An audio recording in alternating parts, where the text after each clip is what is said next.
Am I the hunter? 19 साल की मनीषा जो बेहद शांत स्वभाव की लड़की थी, उसे नहीं पता था कि उसकी इस मासूमियत को इतनी दरिंदगी के साथ रौंदा जाएगा। Hi, my name is Vandana. Let's learn more about today's case which revolving around Manisha Vivani case. Manisha सिर्फ 19 साल की लड़की थी जिसका सपना था अपने परिवार को बेहतर जिंदगी देने का, और इसी सपने को पूरा करने के लिए वो प्ले स्कूल में एज ए टीचर के तौर पे काम करती थी। पर उसका सपना यही नहीं बल्कि उसका सपना नर्स बनना था, जिससे वो अच्छे पैसे कमाए और अपने परिवार वालों को बेहतर जिंदगी दे पाए। 11 अगस्त 2025 सुबह 7:30 बजे हर रोज की तरह वो स्कूल बस पकड़ती है और किड्स केयर प्ले स्कूल में पहुंच जाती है। पर उसे ये नहीं पता था कि वो जिस घर से अभी आई है वो उस घर में दोबारा नहीं जा पाएगी। जिस परिवार के बेहतर जिंदगी के लिए वो सपने देख रही है, वही परिवार उसे दोबारा नहीं देख पाएगा। अब वो सुबह 7:30 बजे स्कूल तो पहुंच जाती है। करीब 1:30 बजे वो स्कूल से निकल वहीं पास के नर्सिंग कॉलेज में वो फॉर्म के बारे में पूछने जाती है, और ये बात वो अपने घर पर बता के गई थी कि उसे नर्सिंग कॉलेज फॉर्म के बारे में पूछने जाना है और उसे घर आने में लेट हो जाएगा। ये फुटेज इकलौता डिजिटल एविडेंस है जिसमें मनीषा आखिरी बार देखी गई थी। दिन ढलने तक मनीषा जब घर नहीं पहुंची तो घर पे मौजूद दादाजी को टेंशन होने लगी, और वो मनीषा के पिता संजय सिंह को कॉल कर इन्फॉर्म करते हैं। शाम करीब 6:30 बजे संजय के पास मनीषा का कॉल आता है, लेकिन 10 सेकंड चली इस कॉल में मनीषा के साइड से कोई आवाज नहीं आता है और कॉल कट हो जाती है। उसके बाद मनीषा का मोबाइल स्विच ऑफ आने लगता है। फिर संजय सिंह ने घर पर कॉल किया तो उन्हें पता चला कि मनीषा अभी तक घर नहीं लौटी है। अब ये सारी चीजें उन्हें किसी अनहोनी होने का शक देने लगता है, और वो तुरंत लोहारू से बस पकड़कर सिंघनी के आइडियल इंटरनेशनल कॉलेज पहुंचते हैं, जहां से मनीषा नर्सिंग का फॉर्म लेने गई थी। जब संजय कॉलेज के गार्ड से पूछते हैं कि यहाँ कोई मनीषा नाम की लड़की आई है, तो वो इनकार कर देता है। रिसेप्शन पर भी संजय को यही जवाब मिलता है, लेकिन संजय ने ये नोटिस किया था कि रिसेप्शन पर तीनों लड़कों ने शराब पी रखी है।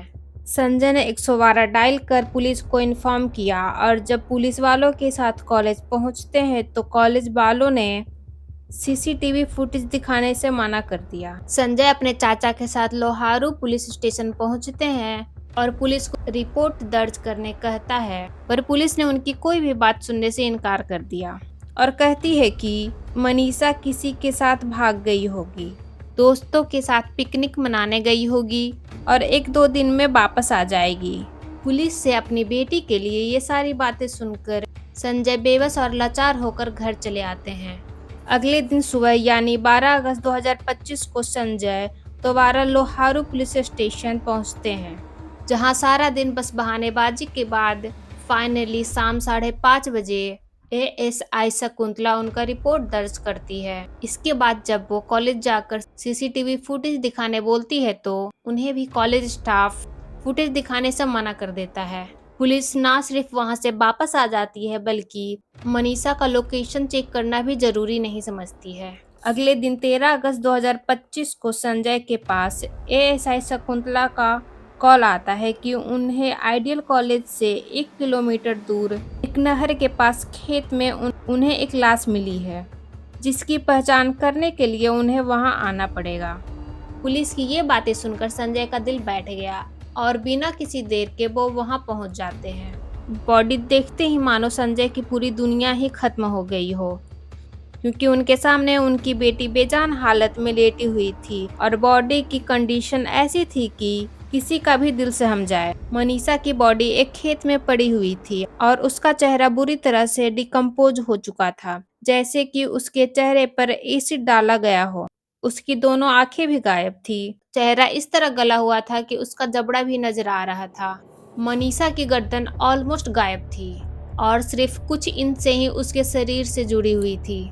मनीषा की मौत की खबर पूरे गांव में आग की तरह फैल चुकी थी, और जो भी मनीषा की बॉडी देख रहा था उन सब के मन में ये सवाल था कि मनीषा की ऐसी हालत का जिम्मेवार कौन है, इस हैवानियत को अंजाम किसने दिया। इधर पुलिस उस एरिया को सीज कर मनीषा की बॉडी पोस्टमार्टम के लिए भिवानी सिविल हॉस्पिटल में भेज देती है। लोगों का ये भी कहना था कि अगर पुलिस समय रहते एक्शन लेती तो मनीषा भी हमारे साथ होती। लोग धरने पर बैठने लगे और धरने पर बैठे सभी लोगों का एक ही नारा था कि उन्हें मनीषा के लिए इंसाफ चाहिए और वो तब तक नहीं रुकेंगे जब तक मनीषा के कातिल को सजा न मिल जाए। लेकिन मनीषा के पोस्टमार्टम रिपोर्ट में जो सामने आया उसके लिए ना मनीषा के घर वाले तैयार थे और ना हरियाणा के लोग तैयार थे। जिसने भी बॉडी को देखा सबको यकीन था कि मनीषा के साथ रेप हुआ था और उसके बाद उसे टॉर्चर कर मर्डर कर दिया गया है। लेकिन 14 अगस्त 2025 भिवानी के सिविल हॉस्पिटल से आई पोस्टमार्टम रिपोर्ट के अकॉर्डिंग डॉक्टर ने बताया कि मनीषा की किडनी और इंटेस्टाइन में ऑर्गेनोफॉस्फोरस जो कि एक इंसेक्टिसाइड होती है उसके ट्रेसेस मिले हैं और के एंगल को यह कहकर डिनाई कर दिया गया कि उसके बॉडी और कपड़ों पर सीमन नहीं मिला है और ना ही उसके बॉडी पर कोई स्ट्रगल के मार्क हैं। पुलिस पोस्टमार्टम के रिपोर्ट पर इस बेसिस पे आ जाती है कि मनीषा का ना तो रेप हुआ है और ना ही उसका मर्डर हुआ है। इस बात पर लोगों का गुस्सा फूटना तय था। इस केस में बदलाव करने के लिए सरकार ने कुछ पुलिस वाले को ट्रांसफर कर दिया और कुछ को सस्पेंड कर दिया। बात ज्यादा न फैले इसलिए इंटरनेट तक को बैन कर दिया और घर वालों को शांत करने के खातिर सेकंड पोस्टमार्टम के लिए 16 अगस्त 2025 को पीजीआई रोहतक में बॉडी को भेज दिया। पर यहाँ की रिपोर्ट तो और भी ज्यादा फ्रॉड निकली। डॉक्टर कुंदन मित्तल ने बताया कि गले में जो कट का निशान है वो इनरेगुलर है। आशंका है कि किसी जंगली जानवर ने इसे काटा हो और साथ ही पहले वाले पोस्टमार्टम रिपोर्ट को दोहरा दिया गया। और जब ये डिटेल्स घर वालों तक पहुंची तो उन्होंने मनीषा का अंतिम संस्कार करने से मना कर दिया और ये मांग रखी कि जब तक कातिल पकड़ा न जाएगा वो अंतिम संस्कार नहीं करेंगे। 18 अगस्त को पुलिस अचानक से ये कहती है कि उन्हें मनीषा का लिखा हुआ एक सुसाइड नोट मिला है। ठीक है, अगर उन्हें सुसाइड नोट मिला था पर पुलिस ने किसी को बताया क्यों नहीं था? कम से कम मनीषा के घर वालों को तो बता सकते थे। और इस नोट में इंग्लिश में लिखा हुआ था, जबकि मनीषा के घर वालों को इंग्लिश आती ही नहीं है। अगर मनीषा सुसाइड नोट लिखती तो अपने घर वालों के लिए लिखती और उसके घर वालों को जिस भाषा में पढ़ना लिखना आता उस भाषा में लिखती। इस नोट में हर एक शब्द कुछ दूरी पर लिखा हुआ है, जबकि वैसी मानसिकता वाले लोग इस तरह से नहीं लिखते हैं।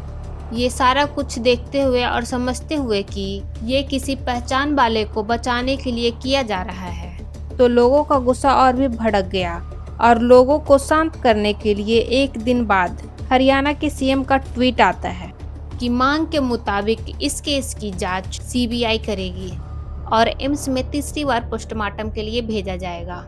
इतने महीने हो गए हैं लेकिन ये केस अभी तक सॉल्व नहीं हुई है। मनीषा के कातिल का अभी तक पता नहीं चला है। ये देखकर तो यह लगता है कि ये केस भी उन केसों में से एक बन जाएगा जो केस अभी तक अनसॉल्व्ड है।